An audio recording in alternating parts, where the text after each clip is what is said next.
Victoria Hayes had everything money could buy, a mansion with crystal chandeliers that sparkled like diamonds in the sunlight, designer dresses in every color imaginable, filling 3 walk-in closets, a black card with no spending limit, cars that cost more than most people would earn in a lifetime, jewelry that could fund a small country, a private jet, vacation homes in Aspen, the Hamptons, and Monaco.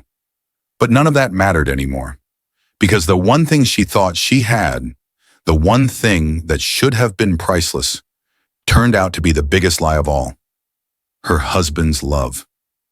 It started 3 weeks ago, though looking back now, Victoria wondered if the signs had been there all along. She'd just been too busy, too trusting, too confident in what she thought was an unshakable foundation. Small things at first, tiny things. The kind of things most wives might brush off, explain away, or simply not notice in the chaos of daily life. Michael came home late, again and again. His excuses were always smooth, always reasonable. The client meeting ran long. Traffic was impossible. I had to take care of something at the office. Each excuse delivered with just the right amount of apologetic charm, accompanied by a kiss on her cheek that felt increasingly mechanical. His shirt smelled different, not like his usual expensive cologne, the Tom Ford one she'd given him for their anniversary. No, this was perfume. Women's perfume. Not her perfume. Something cheaper. Something sweet and cloying that made her stomach turn. Something that screamed of betrayal, though she hadn't wanted to believe it yet. The dinner table had become a battlefield of silence. Michael stopped looking at her during meals. His eyes would focus on his plate, on the chandelier above, on the painting on the wall, anywhere but at her face. They used to talk for hours over dinner, sharing their days, their dreams, their silly observations about life. Now the only sound was the clink of silverware against fine china. His phone had become an extension of his body. It buzzed constantly, vibrating against tables, chirping with notifications that made him jump slightly each time. He smiled at his screen. Really smiled, with his whole face lighting up the way it used to when he looked at her. But when Victoria walked into the room, that smile would vanish instantly, replaced by a guilty, neutral expression. He'd flip the phone over, screen down, a little too quickly, a little too defensively. "Who are you texting?" she asked one night, trying to keep her voice casual, light, merely curious rather than accusatory. "Just work," he said. Too fast, too defensive. His jaw tightened, his shoulders tensed. "At 9 o'clock at night? You know how demanding my job is, Victoria." The edge in his voice was new, sharp, dismissive. Victoria Hayes didn't get rich by being stupid. She hadn't inherited her fortune or married into it initially. She built her fashion empire from absolutely nothing. Started with one small boutique in a rough neighborhood, using her life savings and a dream. She'd slept on a cot in the back of that store for the first year, working 18-hour days, learning everything about business, about fashion, about people. Now she had stores in 12 states, an international online presence, and her designs were worn by celebrities on red carpets. She knew fabrics, trends, and most importantly, she knew people. She could read a client's body language and know exactly what they needed. She could spot a fake smile from across a crowded room, and her husband was lying. She could see it in every gesture, every word, every careful deflection. But she needed proof. Real, concrete, undeniable proof. The kind that couldn't be explained away with excuses and smooth words and gaslighting that would make her doubt her own instincts. So Victoria did something crazy, something nobody would ever expect from a billionaire CEO. Something that would either confirm her worst fears or prove her paranoia wrong. She decided to become a maid in her own home. The plan came to her at midnight on a Tuesday. Victoria sat in her enormous closet, the one that was featured in Architectural Digest, the one other women envied, surrounded by shoes that cost thousands of dollars each. Her hands shook as she held the printout of Michael's phone records. Her lawyer had obtained them, no questions asked, which was one of the benefits of having unlimited resources. The same number appeared over and over again. Calls at 6:47 a.m., texts at 11:23 p.m., quick calls during his lunch hour, video calls marked in the record. The pattern was unmistakable, damning, devastating. Her lawyer could get her a divorce. Easy, quick, relatively painless from a legal standpoint. She had a prenuptial agreement. She'd insisted on it, despite Michael's protest that he loved her for herself, not her money. How ironic that protestation seemed now. But Victoria didn't want easy. She wanted the truth. She needed to see it with her own eyes, hear it with her own ears. She needed to understand how deep the betrayal went. Was it just physical? Was it emotional? Was he planning to leave her? Was he stealing from her? She needed to know what kind of man she'd actually married. The next morning, Victoria called her friend Sarah. They'd known each other since college, back when neither of them had anything but ambition and student loan debt. Sarah had built her own business, a high-end cleaning company that served the wealthiest homes in the city. Her maids were trained, bonded, and discreet. They saw everything and said nothing, which was why the rich trusted them. "I need a favor," Victoria said, her voice hoarse from a sleepless night. "A big one." "Anything," Sarah replied immediately. "You know that." "What's going on?" "I need to work as a maid, in my own house." The silence on the other end lasted so long that Victoria checked to see if the call had dropped. "Victoria, have you lost your mind?" Sarah finally asked, her voice a mixture of concern and disbelief. "Maybe," Victoria whispered, tears threatening to fall again. "But I need to know the truth about Michael. I think he's cheating. I know he's cheating. And this is the only way to see what's really happening, to see who he really is when he thinks I'm not watching." Sarah sighed deeply. "This is the craziest thing you've ever done. And I was there for that Vegas trip senior year." "I know. But if you're sure..." "I'm sure." "Okay, but this is absolutely the craziest thing you've ever done." 2 days later, Victoria Hayes disappeared. Well, not really. She told Michael she was going to New York for a Fashion Week event, something that required several days of her attention. He'd barely looked up from his phone when she mentioned it, just nodded and said, "That's fine. Have a good trip." "No, I'll miss you." "No, be safe." "No, call me when you land." Nothing. But the woman who showed up at the Hayes mansion the next morning wasn't the billionaire wife anymore. She was Grace Chen, a name Sarah had created for her new identity. Victoria's naturally long, straight dark hair was pulled back severely under a simple black headband. She dyed it darker and added subtle lowlights that changed the way light played across it. No makeup, not even the subtle, no makeup look she usually wore. Her skin looked plain, forgettable. Contact lenses changed her distinctive green eyes to a common brown. No jewelry at all. Her fingers felt naked without her wedding ring, without the diamond earrings Michael had given her. No designer clothes, just a plain, utilitarian blue maid's uniform with a white apron, the kind real maids wore, the kind she'd seen 1,000 times but never really looked at. She'd bought it from a uniform supply store, along with sensible white sneakers that would never see the inside of her regular closet. Victoria looked in the mirror and barely recognized herself. The transformation was shocking. She looked ordinary, invisible, exactly like the help that rich people saw every day, without really seeing. Perfect. "This is Grace," Sarah told Michael that morning, her voice professional and crisp. "She's filling in while your regular maid, Maria, is on vacation visiting family in Mexico. Grace comes highly recommended. She's very thorough and experienced with homes like yours." Michael barely looked up from his phone.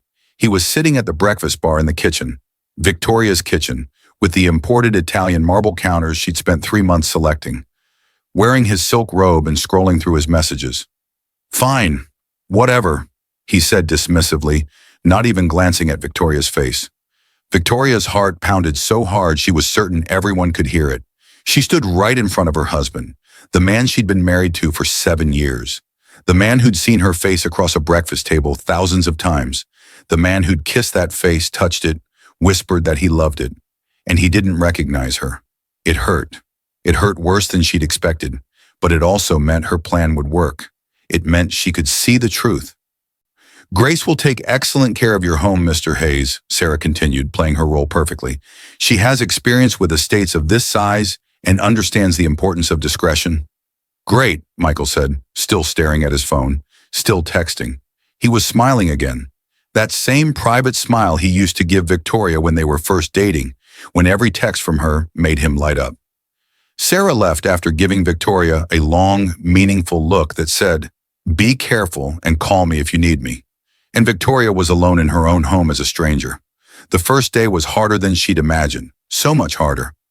Victoria cleaned toilets, scrubbed floors on her hands and knees, dusted furniture that she'd personally selected from boutiques in Paris and Milan, polished silverware that had been a wedding gift, vacuumed carpets that cost more than most cars, things she hadn't done since she was a teenager, struggling to put herself through college while working 3 jobs.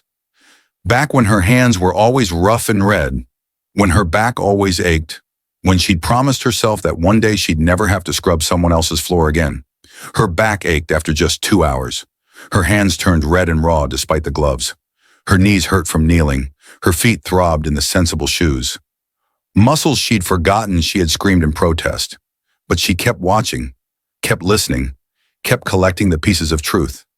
Michael talked on the phone in his office. The office Victoria had designed for him, with the mahogany desk she'd found at an estate sale and had restored. He thought she couldn't hear through the closed door. But Victoria pressed her ear against the expensive wood and heard every word. "I miss you too, baby," Michael said. His voice was soft, gentle, tender. The way he used to talk to Victoria in the early days, before the money, before success made their lives complicated. "Tonight? No, she's out of town, but the new maid is here. Maybe tomorrow. Or I could meet you at that hotel again." Victoria's hands trembled against the door. She wanted to burst through it, wanted to scream, wanted to tear that phone from his hands and smash it, wanted to hurt him the way he was hurting her. But she stayed quiet, stayed invisible. Not yet. She needed more. She needed to understand the full scope of the betrayal. That afternoon, Michael left for a meeting, but Victoria watched him prepare. She saw him checking his reflection 3 times in the hallway mirror. He sprayed on cologne, a different cologne than usual, something younger, more aggressive. He changed his shirt twice, settling on the blue one she'd always said brought out his eyes. He put on his most expensive watch, the Rolex she'd given him for his last birthday. Nobody dressed like that for a business meeting with other men. After he left, Victoria went into his office, her heart pounding with a mixture of guilt and determination. She wasn't just a maid anymore. She was a detective in her own life, searching for evidence of her own heartbreak. In his desk drawer, hidden under some files, she found receipts. Jewelry from Tiffany's, a bracelet she'd never seen. Expensive restaurants she'd never eaten at with him. Hotels, the Ritz-Carlton, the Four Seasons. All dated from the last 3 months. Her vision blurred with tears that she angrily blinked away. The numbers on the receipts swam before her eyes. Thousands of dollars, money from their joint account. Her money, essentially, since she earned 10 times what Michael did. He was spending her money to cheat on her. Stay strong, she told herself. Keep going. You need to see everything. She photographed every receipt with her phone, making sure to get clear images, evidence, proof, ammunition. On day 3, everything changed in a way that made Victoria's blood run cold and hot at the same time. Victoria was cleaning the living room, dusting the built-in bookshelves that held first editions and art books, when she heard Michael's car in the driveway. She wasn't expecting him home. He'd said he'd be at the office until late. But Michael walked in, and he wasn't alone. A woman followed him through the front door. Young, maybe 25, a full decade younger than Victoria. Pretty in an obvious way, with long blonde hair extensions and makeup applied with a heavy hand. She wore tight jeans that looked painted on and a low-cut top that showed off surgically enhanced cleavage. She giggled at something Michael said, a high-pitched sound that grated on Victoria's nerves. Victoria's blood turned to ice, then to fire. Her hands clenched around the dusting cloth. This was her, the other woman, in Victoria's house, walking on Victoria's floors, breathing Victoria's air. "Grace!" Michael called out, not even bothering to look at her, like Victoria was nobody, like she was furniture, a part of the background. Bring us some drinks, wine for me, whatever she wants. The woman, her name was Amber, Victoria learned as she heard them talking, ordered champagne. The expensive kind. The French champagne that Victoria bought for special occasions, the kind that cost $300 a bottle. Victoria's hands shook as she went to the wine cellar, as she selected the bottle, as she carried it upstairs. She was 3 feet away from her cheating husband and his mistress, and he had no idea who she really was. Amber draped herself across the gray velvet sofa. The same sofa Victoria had spent weeks finding, the same sofa that Michael had complained was too expensive. The same sofa where Victoria and Michael used to watch movies together on Sunday afternoons, back when they were happy. Victoria poured the champagne into crystal flutes, the ones from their wedding registry, and set them on the coffee table. Your maid is so quiet, Amber said, looking right through Victoria as if she were made of glass. I like that. She knows her place. Victoria bit her tongue so hard she tasted blood, metallic and sharp. She wanted to speak, wanted to scream, wanted to identify herself and watch this woman's face crumble. Grace is fine, Michael said, dismissing her with a wave of his hand like she was an insect. She does her job and stays out of the way. Very professional. Victoria set down the drinks with steady hands that belied the storm raging inside her. Her heart was breaking into a million pieces, each shard sharp enough to draw blood. But her face stayed calm, blank, neutral, like a good maid should be. She started to leave the room, to retreat to the kitchen where she could breathe and think and process what she was seeing. Wait, Michael called out casually. We're hungry. Make us something to eat. Nothing fancy. Sandwiches are fine. Victoria nodded, not trusting her voice. Yes, sir. The words burned her throat like acid. She'd never called anyone sir in her life, except maybe her grandfather when she was a small child.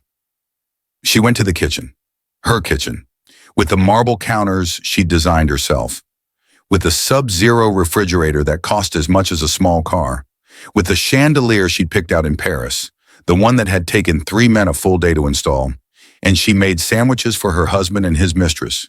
This was, without question, the worst moment of her life. Worse than when her first boutique nearly failed, worse than when her father died, worse than anything she could have imagined. But she kept going because she needed to know everything. In the kitchen, Victoria overheard everything. The walls in this house weren't as thick as people thought. She'd built this place, worked with the architect on every detail. She knew that sound carried from the living room to the kitchen if you stood in exactly the right spot by the refrigerator. She stood in that spot, making sandwiches with trembling hands, and listened to her life fall apart. When are you leaving her? Amber asked. The question was casual, like she was asking about the weather. Victoria froze, knife in hand, breath stopped, heart stopped. Soon, Michael replied, and his voice was so calm, so casual, so matter-of-fact that it made Victoria want to scream. I'm just waiting for the right time. She's got all this money tied up in her business, you see. If I divorce her now, with the prenup and everything, I won't get as much. But if I wait just a little longer, there's a big deal closing. Major expansion. Once that money hits our account, once it's considered joint assets, I'll tell her I want out. Amber laughed, actually laughed. You're so smart, baby, so strategic. And then we can be together properly, Michael continued, and Victoria could hear the smile in his voice. I'll get half of everything. That's what my lawyer says. Community property state and all that. We'll travel. Europe, Asia, anywhere you want. We'll live the good life. Victoria won't even know what hit her. She's so busy with her business. She probably won't even be that surprised. Victoria's hands gripped the edge of the counter so hard her knuckles turned white. Her whole body trembled. She felt like she might vomit, might scream, might cry, might break every dish in this kitchen. So that was it. The whole ugly truth laid bare. Michael didn't just stop loving her. He never really loved her at all. He loved her money. He loved the lifestyle. He loved what she could provide. And now he was planning to take it all and run off with a woman who probably couldn't even spell prenuptial agreement. She finished making the sandwiches, Turkey and avocado on artisan bread, with the fancy mustard Michael liked, with the organic lettuce. She arranged them on a tray with some fruit and chips, making it look nice because even in her anguish, Victoria couldn't do something halfway. She walked back into the living room with her head held high, her face a mask of neutral servitude. "Your food, sir," she said quietly, setting the tray on the coffee table. Michael didn't even look at her. He was too busy running his hand up Amber's thigh. "Just leave it." Victoria turned to leave, moving slowly, methodically, maintaining the character of grace.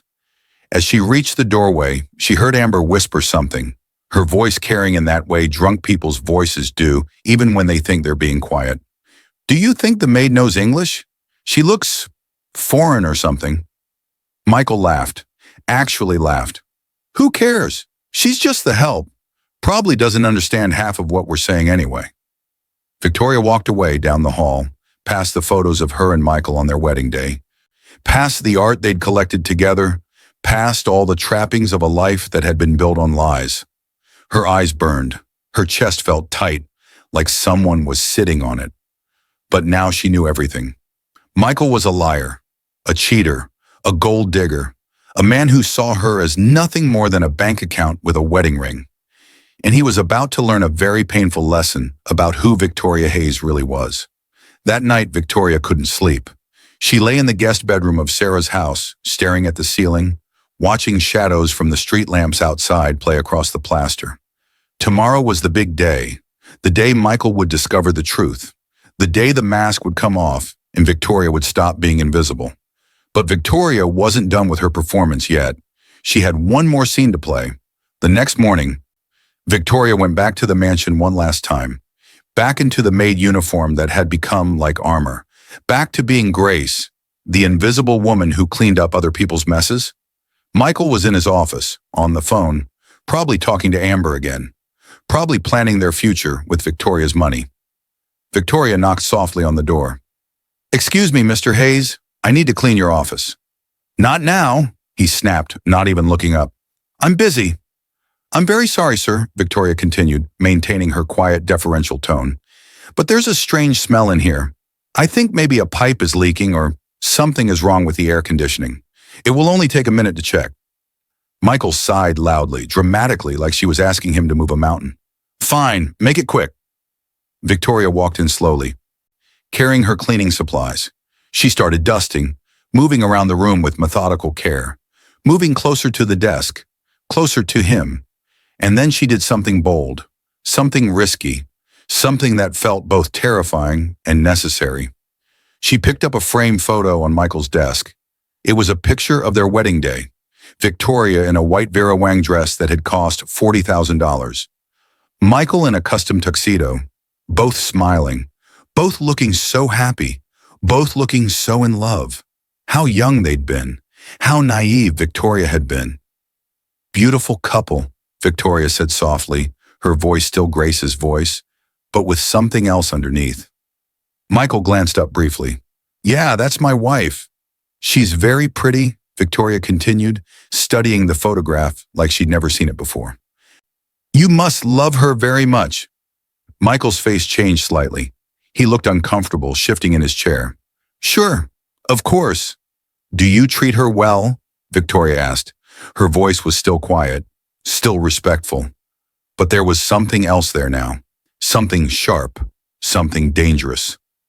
Michael frowned, finally giving her his full attention. "That's a strange question for a maid to ask. Inappropriate, actually." "I'm just curious," Victoria said, still looking at the photograph, "because if I had a husband who looked at me the way you're looking at her, in this photo, I would never let him go. I would do anything to keep that love alive. And if he betrayed me," she paused, "well, I would want to know why. I would need to understand how love like this could turn into something else." Michael stood up abruptly. "I think you're done cleaning now. You can leave." "Not quite," Victoria said quietly. And then she did it. She reached up and pulled off the headband that had held her disguise in place, let her hair fall down around her shoulders, took off the fake glasses she'd been wearing, pulled out the brown contact lenses, revealing her green eyes, wiped off the subtle makeup that had made her look plain. Within seconds, Grace disappeared and Victoria emerged. Michael's face went white, completely white, like all the blood had drained from his body. "Victoria?" His voice was a strangled whisper. "Hello, Michael," she said calmly, her real voice emerging fully for the first time in 3 days. He stumbled backward, knocked into his desk, sending papers flying. His mouth opened and closed like a fish drowning in air. "What? How? What are you doing? I thought you were in New York." "Learning the truth," Victoria replied, setting down the photograph carefully. "About who you really are, about what you've been doing, about what you think of me." Michael's shock turned to anger, the defensive anger of someone caught in an indefensible position. "Have you been spying on me? Dressed as a maid? That's insane. That's crazy. You're crazy." "Is it?" Victoria asked, her voice steady despite the emotions churning inside her. "Is it more insane than cheating on your wife? More insane than bringing your mistress into our home? More insane than planning to steal my money and leave me for a 25-year-old with fake breasts?" Michael's face went from white to red. "I don't know what you're talking about. You're paranoid. You're—" "Don't lie to me," Victoria interrupted, her voice steel now, hard, unbreakable. "Not anymore.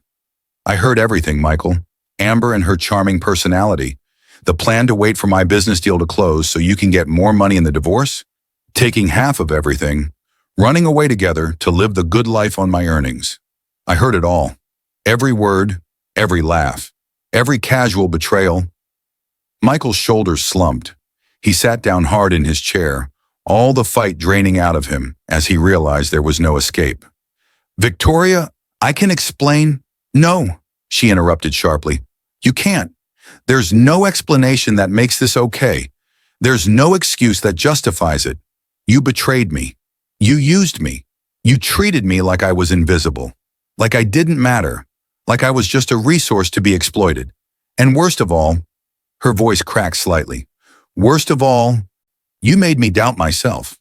You made me feel like maybe I was going crazy, maybe I was imagining things. You tried to gaslight me even as you were planning to take everything I'd worked for." Tears streamed down her face now, but her voice stayed strong. "I gave you everything, Michael. My love, my trust, my heart, my life. I shared everything I built with you, even though I didn't have to, and you threw it away. For money. For a woman who doesn't even know the real you. For a lifestyle you wanted to maintain without doing any of the work." "I'm sorry," Michael whispered, and he did look sorry. Sorry he got caught, at least. "I never meant to hurt you." "Sorry doesn't fix this," Victoria said. "Sorry doesn't give me back the 7 years I wasted on you. Sorry doesn't erase the humiliation of watching you with another woman in my own home. Sorry doesn't undo the fact that you saw me as nothing more than a paycheck and a dress." She walked to the door, then turned back one last time, needing him to hear this. Needing him to understand that he'd made a catastrophic mistake. "Oh, and by the way, that business deal you were waiting for, the one that was going to make you rich, I canceled it this morning. Every account with your name on it, frozen as of 3 hours ago. This house, it's in my name only, always has been. The cars, mine. The vacation homes, mine. You signed a prenup, remember? You were so offended when I asked for it, said I didn't trust you, made me feel guilty. But I insisted, and thank God I did. You leave this marriage with exactly what you brought into it, which is nothing." Michael's eyes went wide. "You can't do that. That's not legal." "I have rights." "I already did it," Victoria said calmly. "My lawyer has been very busy this morning. You'll be hearing from her shortly. You have 24 hours to get out of my house. Take your clothes, your personal items, and leave. Don't take anything that I bought. Don't take anything that belongs to me. If you do, I'll have you arrested for theft. Do you understand me?" "Victoria, please." "Do you understand me?" she repeated, her voice hard as diamonds. "Yes," he whispered. "Good. Goodbye, Michael. I hope Amber is worth it. I hope your little plan was worth losing everything." And then Victoria Hayes walked out of that office, out of that house, out of that life, and she didn't look back. 3 months later, Victoria sat in her office. A different office now, in a new building she'd purchased. The sun streamed through floor-to-ceiling windows that overlooked the city. Everything here was hers, truly, completely hers. No shared assets, no joint accounts, no husband's name on any papers. She signed documents for her new fashion line, the biggest launch of her career. The line was called Phoenix, rising from the ashes, reborn stronger. The designs were bold, powerful, unapologetically feminine. They'd already gotten advance orders that exceeded her wildest projections. The divorce was final. The judge had been sympathetic, especially when Victoria's lawyer presented evidence of Michael's affair and his plan to defraud her. The prenup held up perfectly. Michael walked away with his car, the one he'd owned before the marriage, and about $50,000, which was generous considering he'd planned to take millions. He was living in a small apartment across town now, working a regular job for the first time in years. Turns out, when you're known as a gold digger and a cheat, it's hard to find another rich woman willing to support you. Amber had left him 2 weeks after the money disappeared. Funny how that worked. Turned out her love was as shallow and transactional as his. Victoria's phone buzzed with a text from Sarah. "Lunch today. I want to hear everything." They met at a small cafe, nothing fancy, just good food and privacy. "How are you doing?" Sarah asked, studying Victoria's face carefully. "And I want the truth, not the brave face." "I'm good," Victoria said, and she meant it. Really good.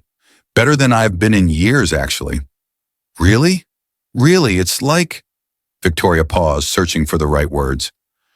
"It's like I was carrying around this massive weight and didn't even realize it. The weight of pretending everything was fine when it wasn't. The weight of trying to save a marriage that was already dead. The weight of being with someone who didn't really see me." Sarah squeezed her hand. "I still can't believe you actually did it. Pretended to be a maid in your own house. That's the bravest and craziest thing I've ever heard." Victoria smiled. "It was the craziest thing I've ever done, but also the smartest. I needed to see the truth, and not just about Michael's affair, but about what he really thought of me, how he talked about me, how he treated people he thought were beneath him. It showed me who he really was, and that's something I needed to see." "Any regrets?" Sarah asked. Victoria thought about it, about the pain, the betrayal, the heartbreak, the 3 days of scrubbing floors and being invisible. "No," she finally said. "No regrets, because now I know what I'm worth, and it's not measured by whether some man loves me or by how much money I have. It's measured by how I love myself, by my integrity, by my courage, by my willingness to face hard truths instead of living comfortable lies." They ordered lunch, good food, nothing pretentious, and talked about the future, about Victoria's plans for the business, about Sarah's company, about life after betrayal. "You know what the weirdest part is?" Victoria said. "I thought losing Michael would destroy me. I thought I needed him, but I didn't. I just needed to believe in myself again." 1 year later, Victoria stood on stage at a charity event benefiting women entrepreneurs. She donated $500,000 to the cause, money that Michael had wanted to steal. Now it was going to help women build their own empires, escape bad situations, create independence. She was presenting an award to young women who'd built businesses from nothing. Women who'd survived and thrived despite obstacles. Women who reminded her of herself back when she had nothing but a dream and determination. The audience was full of powerful women, successful women, women who'd overcome their own challenges. As Victoria looked out at their faces, she saw hope, strength, determination. "I want to tell you all something personal," Victoria said into the microphone, her voice steady. "About a year ago, I was broken. My husband cheated on me. He used me for my money. He planned to take everything I'd built and leave me with nothing. He made me feel worthless." The room went quiet. You could hear a pin drop. But instead of just walking away, instead of just letting my lawyer handle it, I did something crazy. I disguised myself as a maid in my own home. I watched him, listened to him, saw the real him, heard what he said about me when he thought I couldn't hear. And you know what I learned? She paused, looking out at the faces turned toward her. I learned that sometimes you have to become invisible to see the truth. I learned that my worth isn't defined by someone else's love or lack thereof. I learned that I'm stronger than I ever thought possible. I learned that betrayal, as painful as it is, can be a gift because it shows you who people really are. It strips away the illusions and forces you to see reality. The crowd erupted in applause, but Victoria held up her hand. I also learned something else. I learned that being rich doesn't protect you from heartbreak. Having money doesn't mean you don't hurt. Success doesn't mean you're immune to betrayal. The maid's uniform didn't just hide my identity. It reminded me that we're all human, that pain doesn't care about your bank account, that we all need to feel valued and loved and seen. More applause. Some women were crying. So to every woman here tonight who's been betrayed, who's been used, who's been made to feel small or invisible, you are not small. You are not invisible. You are powerful. You are valuable. You are worthy of real love, not fake love that's based on what you can provide. And you deserve someone who sees that, who sees you. The standing ovation lasted 5 minutes. Women rushed to her afterward, wanting to shake her hand, hug her, thank her. They told their own stories of betrayal and survival, stories of strength and resilience, stories that made Victoria realize her pain had purpose. One woman, maybe in her 50s, grabbed Victoria's hands with tears streaming down her face. "Thank you," she whispered. "My husband just left me for a younger woman. I've been feeling so worthless, so invisible, but hearing your story, it helps. It really helps to know I'm not alone." Victoria hugged her tightly. "You're not alone, and you're not worthless. He's the one who lost something valuable. He just doesn't know it yet." That night, Victoria realized something profound. Her pain had become her purpose. Her story could help others. The worst thing that had ever happened to her had transformed into something meaningful, something that could make a difference in other women's lives. And that made everything she'd been through worth it. 2 years after the divorce, Victoria was thriving in ways she'd never imagined. Her business had more than doubled in size. She'd opened flagship stores in Paris, London, and Tokyo. Her designs were being worn by A-list celebrities on red carpets around the world. Forbes had featured her in their Self-Made Women issue, though she'd declined to discuss the divorce in detail. But more importantly, she was happy. Truly, deeply happy in a way she hadn't been during her entire marriage to Michael. She dated sometimes. Casual dinners, movies, gallery openings. Nothing serious yet. She wasn't in a hurry. After 7 years with the wrong person, Victoria was learning to be alone, to enjoy her own company, to not need validation from a relationship. She'd sold the mansion, too many bad memories, and bought a penthouse in the city with floor-to-ceiling windows and a view that made her feel like she was on top of the world. She decorated it herself, choosing pieces that made her happy, not pieces that looked impressive. Art from local artists, comfortable furniture, books everywhere. It felt like home in a way the mansion never had. One evening, Victoria attended a gallery opening. She loved art now more than ever. It reminded her that beautiful things could come from pain, that suffering could be transformed into something meaningful. She was admiring a particularly striking abstract piece, all blues and silvers like ice and water, when a voice beside her said, "It's called breaking through. The artist told me it's about finding yourself after losing everything." Victoria turned. The man standing next to her was around her age, maybe a bit older. He had kind eyes, the first thing she noticed, and a gentle smile. He wore jeans and a button-down shirt, nice but not expensive. No Rolex, no designer labels, just normal.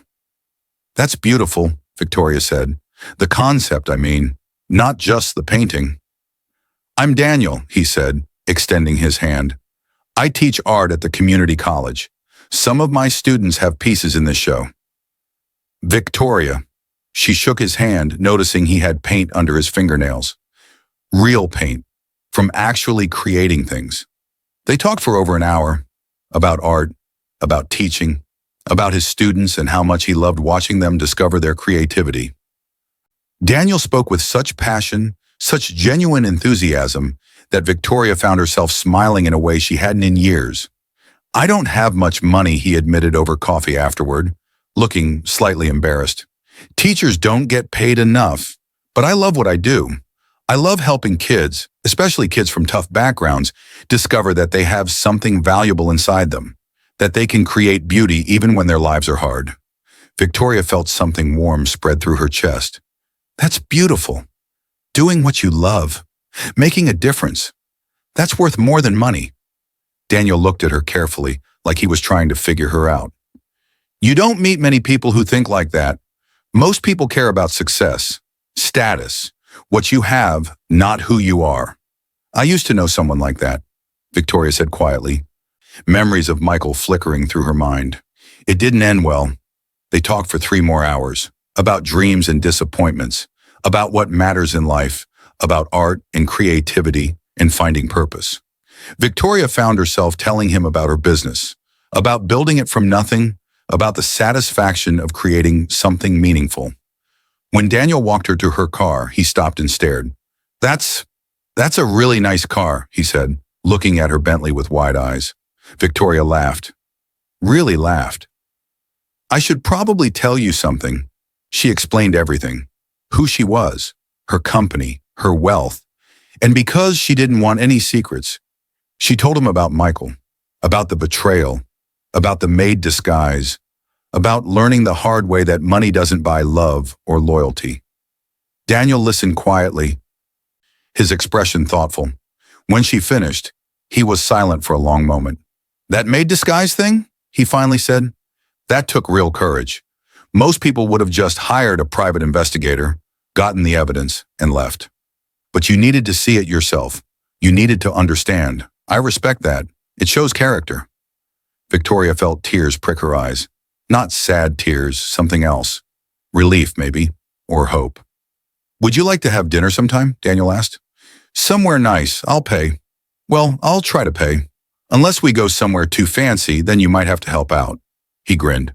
I'm being honest here. I can afford a good meal, but probably not a place that requires a reservation 3 months in advance. Victoria laughed again, and it felt good, natural, real. I'd love that. And I know a place, great food, reasonable prices, no pretension, perfect for a second date. This was a date? Daniel asked, smiling. Wasn't it? I was hoping so, but I wasn't sure. You're kind of out of my league. No, Victoria said firmly. I'm really not. Trust me on that. 6 months later, Victoria and Daniel were serious.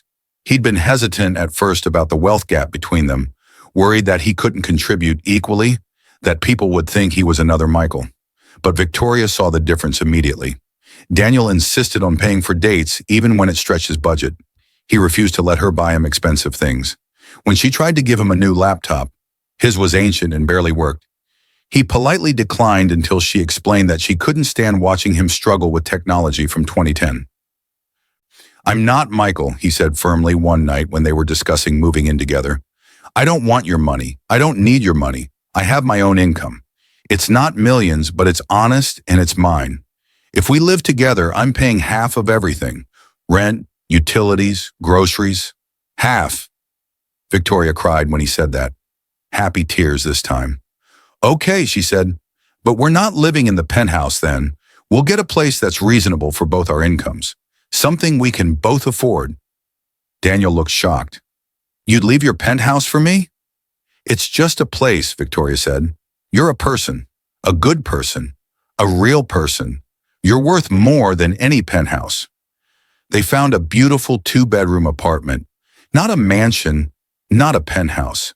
Just a nice apartment with good light and a view of the park. Victoria kept the penthouse as her office and studio, but home was the apartment with Daniel. Daniel treated her like she was precious, but not because she was rich. He loved her laugh, the way she got excited about fabric samples, the way she could sketch a design in 30 seconds, the way she remembered small details about his students, the way she'd tear up watching movies with happy endings. He met her in the kitchen one morning. She was making breakfast, still in her pajamas, hair messy, no makeup, probably looking terrible. You're beautiful, he said. I look terrible, Victoria replied, touching her tangled hair self-consciously. You look real, Daniel said, wrapping his arms around her from behind. That's even better. Victoria thought about Michael, about how he'd only loved the polished version of her. The version in designer dresses and perfect makeup. The version that looked good on his arm at parties. The trophy wife. But Daniel loved all of her. The messy parts. The scared parts. The parts that still hurt from betrayal. The parts that were too ambitious. The parts that were too soft. All of it. I love you, she said, turning to face him. I love you too, Daniel replied. All of you. Not your money. Not your success. Just you. And Victoria believed him because his actions matched his words. Every single day. 3 years after the divorce, Victoria received an unexpected phone call. The number wasn't saved in her contacts, but something made her answer instead of letting it go to voicemail. Victoria, please don't hang up. Michael, she almost did hang up. Her finger hovered over the red button, but curiosity stopped her. What could he possibly want after all this time? What do you want, Michael? Her voice was cold, distant. I wanted to say I'm sorry, really, truly sorry, for everything. Victoria said nothing, just waited. I was an idiot, Michael continued, his voice shaking slightly. The biggest idiot in the world. I threw away the best thing in my life for money and a woman who didn't even actually care about me. I see that now. It's too late, I know that. But I needed you to know that I understand what I lost. I understand what I did to you. Took you 3 years to figure that out, Victoria said flatly. I know. I'm not asking for forgiveness. I don't deserve it. I'm not asking for another chance. I know that ship has sailed. I hope you're happy. You deserve to be happy. You deserve better than what I gave you. Victoria felt Daniel's hand on her shoulder. He'd heard the conversation, seen who was calling. He didn't interrupt, just stood there, a solid, comforting presence. Thank you for apologizing, Victoria said after a long pause. But you're right. It doesn't change anything. It doesn't undo what you did. It doesn't give me back the years I wasted believing your lies. I know, Michael whispered. I just wanted you to know that I regret it. Every day. I lost the only person who ever really loved me for myself, before the money, before everything. And I threw it away because I got greedy. You never loved me for myself, Victoria corrected him quietly. You loved what I could give you. There's a difference. If you'd loved me, really loved me, you wouldn't have been able to do what you did. Love doesn't work like that. Silence on the other end. I hope you figure out who you really are someday, Victoria continued. I hope you find a way to be a better person. Not for me, for yourself. Because living the way you were living, using people, lying, cheating, that's no way to live. That's not a life. That's just existence. Are you happy? Michael asked quietly. I heard you're with someone new. I just want to know that you're happy. Victoria looked at Daniel, at his kind eyes, at the man who loved her for who she really was. I am happy, she said, happier than I've ever been, happier than I was with you, even in the beginning when I thought we were in love. Good, Michael said, and he actually sounded like he meant it. That's good. You deserve that. Goodbye, Michael. Goodbye, Victoria. She hung up and turned to Daniel, who wrapped her in a hug. You okay? He asked. Victoria thought about it, about how she felt, about whether hearing from Michael had upset her, hurt her, stirred up old feelings.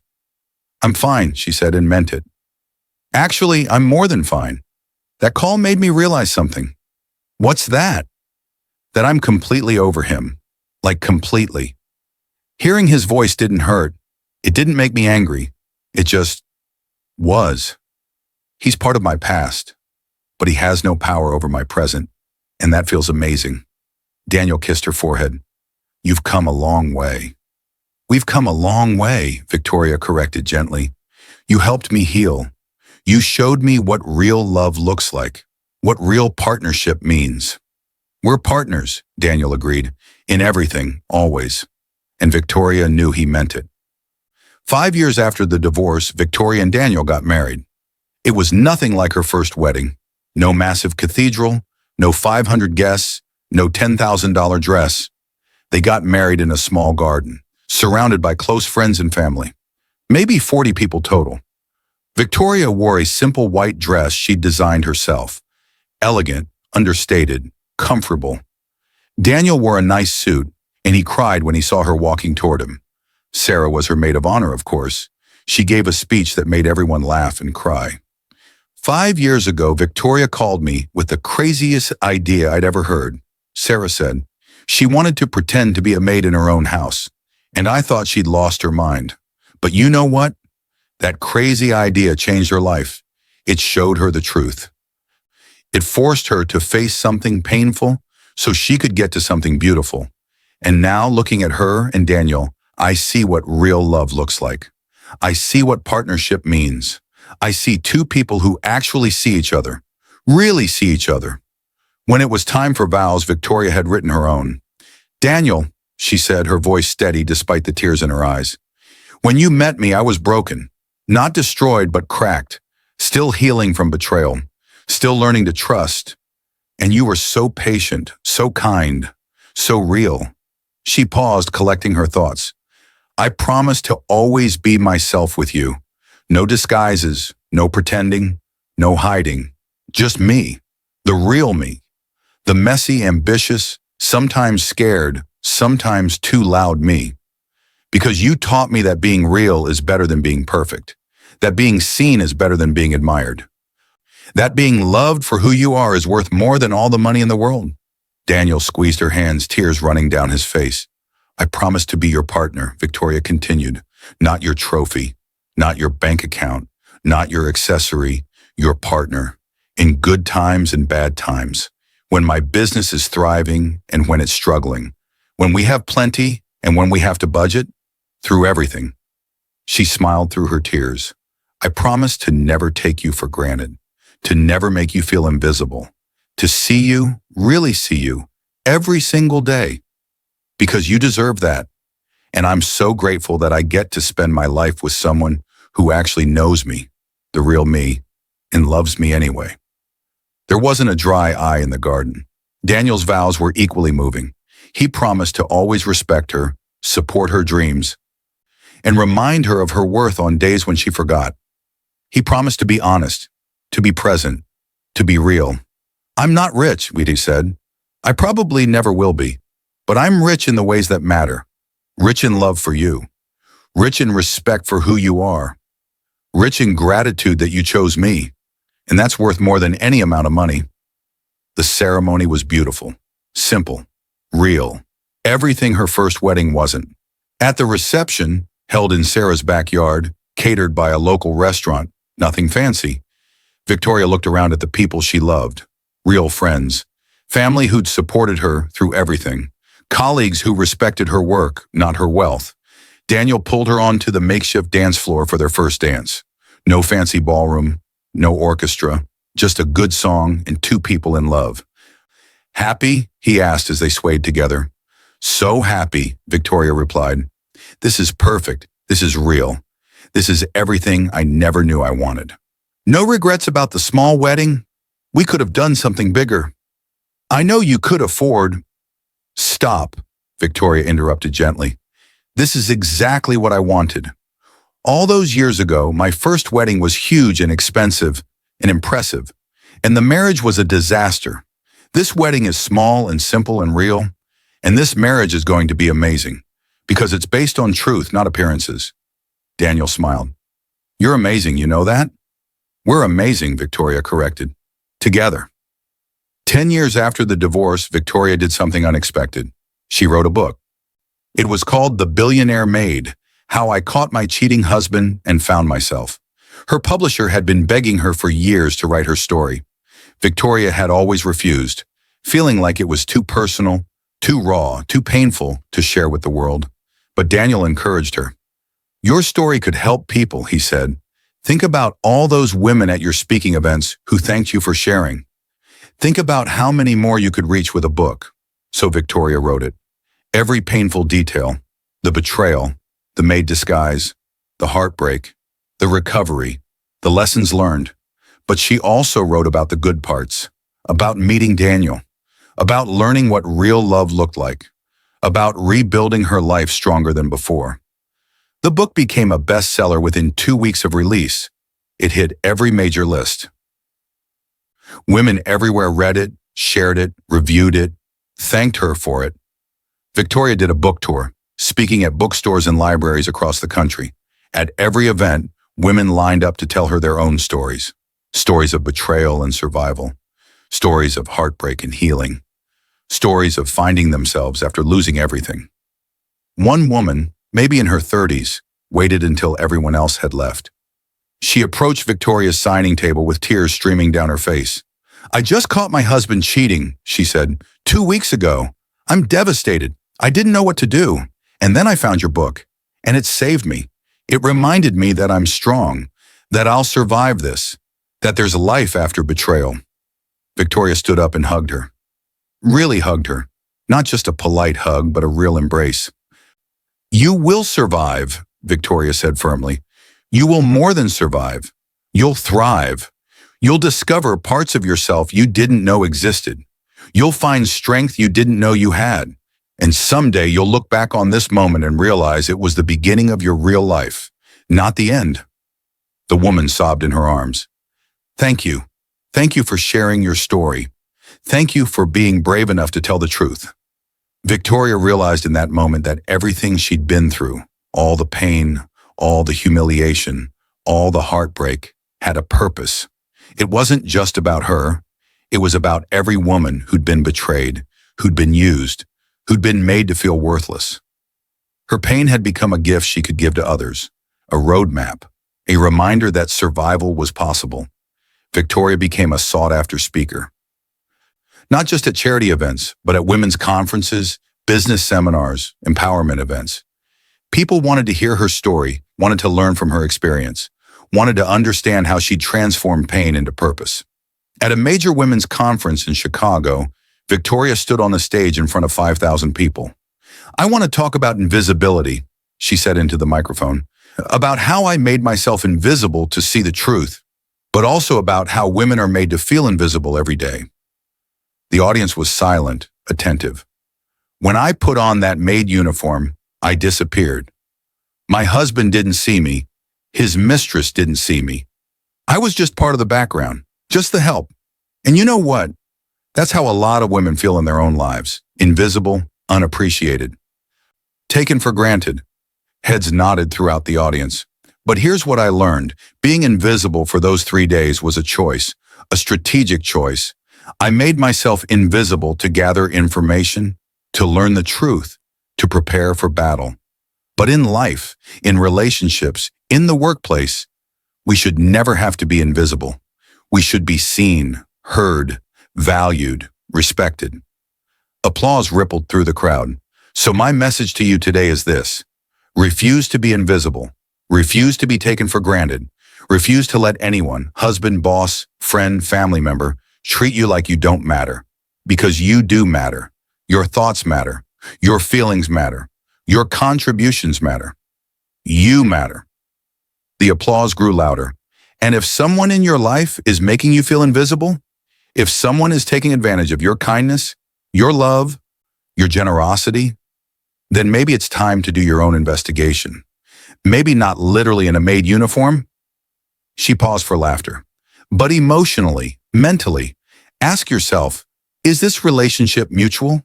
Is this person seeing the real me?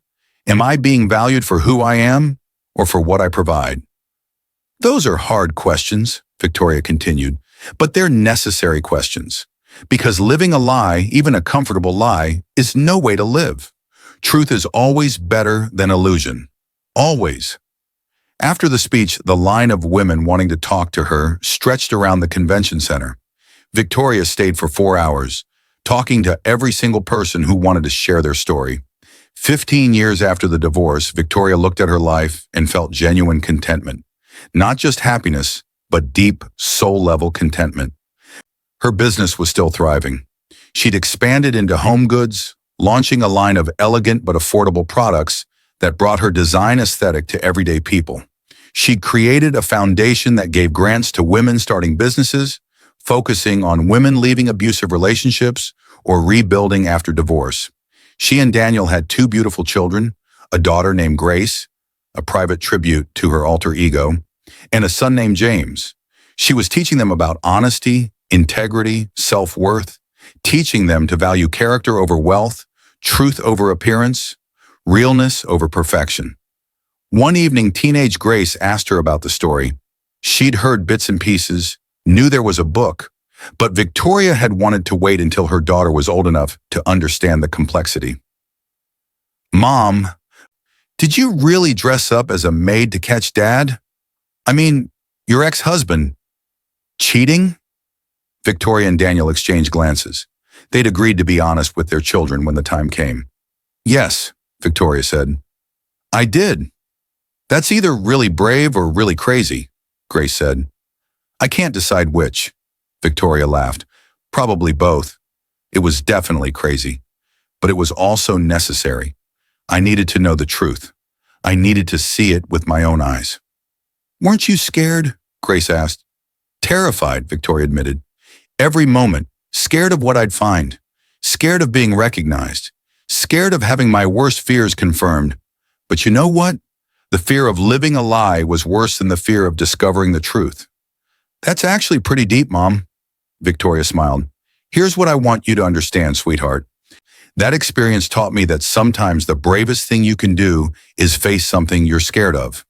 Whether it's putting on a disguise to catch a cheating spouse, or leaving a bad relationship, or starting a business, or standing up for yourself. Courage means doing the thing even when you're terrified." "Do you wish it hadn't happened?" Grace asked. "The cheating and everything?" Victoria thought carefully about her answer. "Yes and no. Yes, because it was painful and I wasted years with the wrong person. But no, because it taught me so much. It made me stronger. It showed me what I'm capable of. It helped me recognize real love when I found it with your dad. And it gave me a story that's helped thousands of other women. So, complicated answer." "But you're happy now, right?" Grace asked, looking between her parents. "So happy," Victoria said, reaching for Daniel's hand. "Happier than I ever imagined being. Your dad is my partner, my real partner. He sees me, the real me, and he loves the real me. That's all anyone really wants." Daniel squeezed her hand. "We're lucky to have each other." "We're lucky to have all of this," Victoria corrected, gesturing at their family, their home, their life. 20 years after the divorce, Victoria received an invitation that surprised her.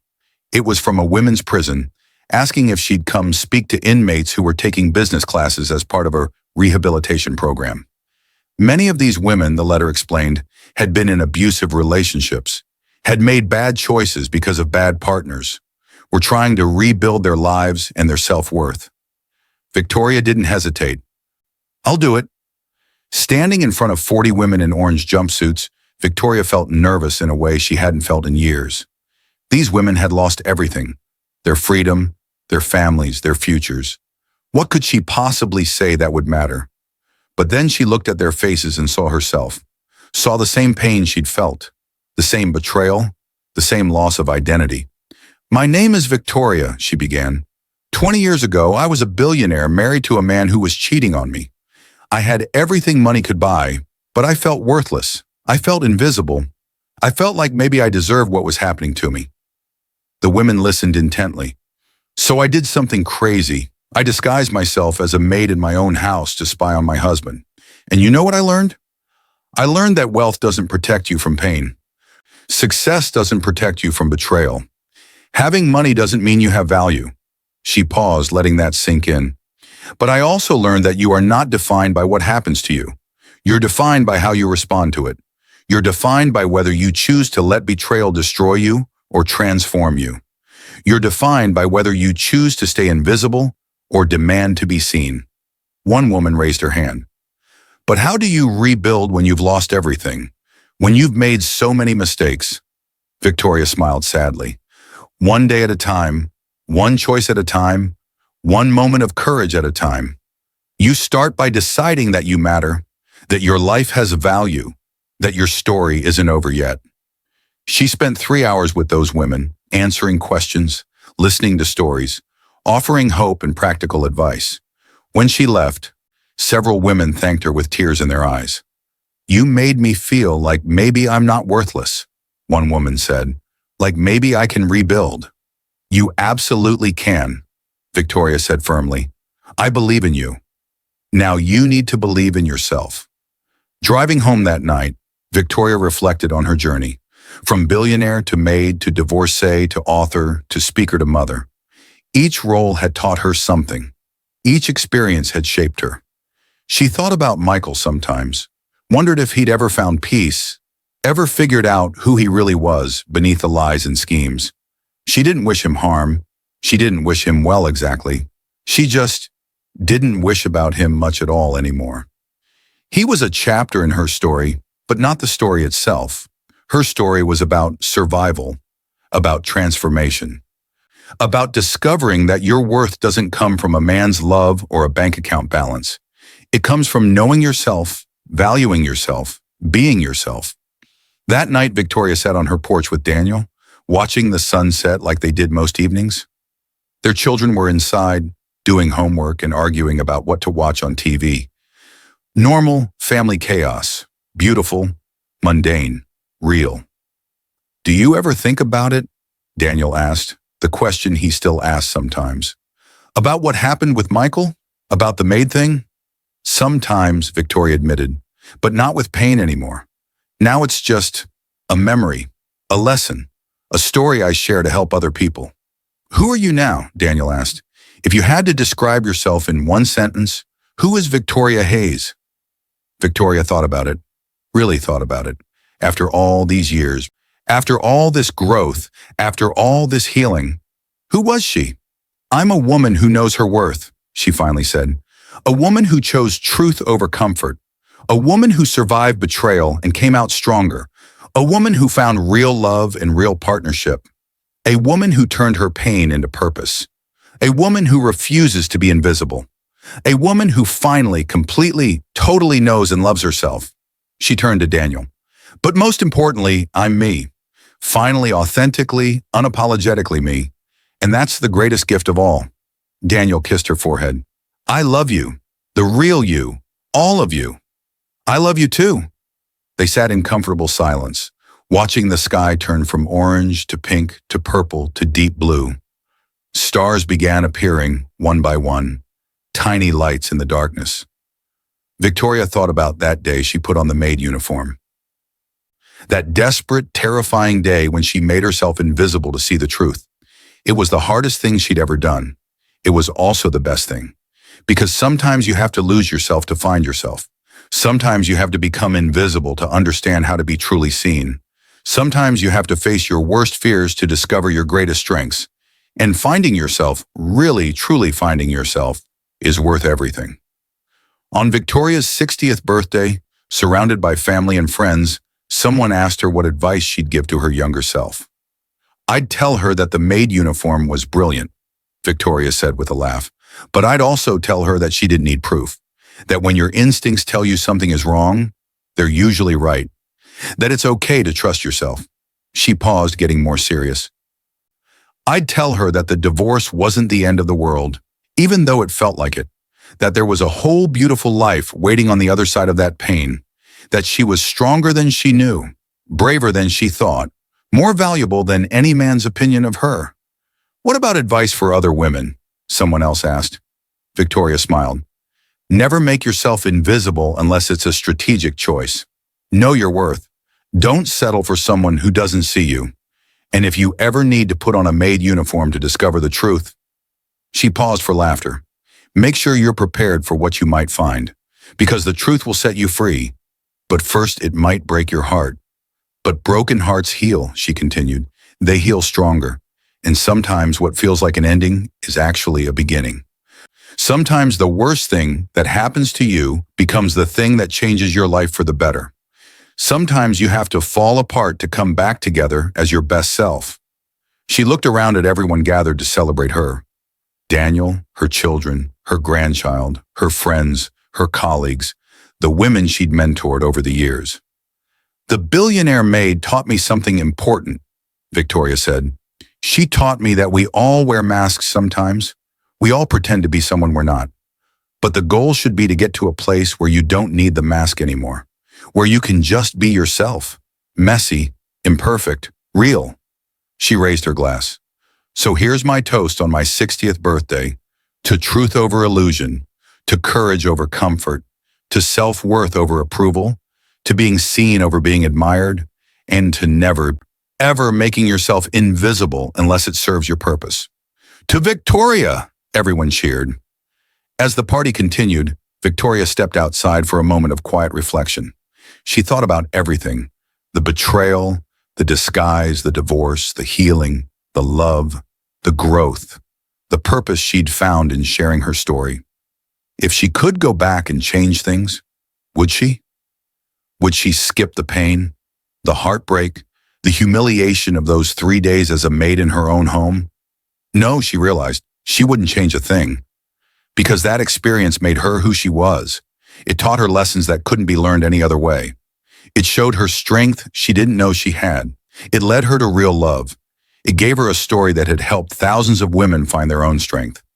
Victoria Hayes had everything once: money, success, a mansion, a husband. Then she lost it all and discovered she had something better: herself. And that was worth more than all the crystal chandeliers and designer dresses and black cards in the world. That was priceless. So what do you think about Victoria's story? Would you have done the same thing if you were in her shoes?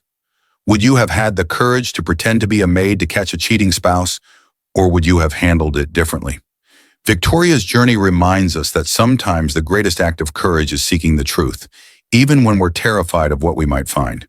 It teaches us that our worth isn't defined by someone else's love or lack of it. And it shows us that the most painful experiences can become our greatest teachers, transforming us into stronger, wiser, more authentic versions of ourselves. Drop your thoughts in the comments below. Have you ever had to make yourself invisible to discover an important truth? How did you rebuild after betrayal? What lessons have you learned from your own difficult experiences? I'd love to hear your stories and perspectives. And if this story moved you, inspired you, or reminded you of your own strength, don't forget to subscribe to Emotional Stories for more amazing, heartfelt stories that will touch your soul and remind you that you're stronger than you think. Hit that subscribe button and turn on notifications so you never miss a story. See you in the next video.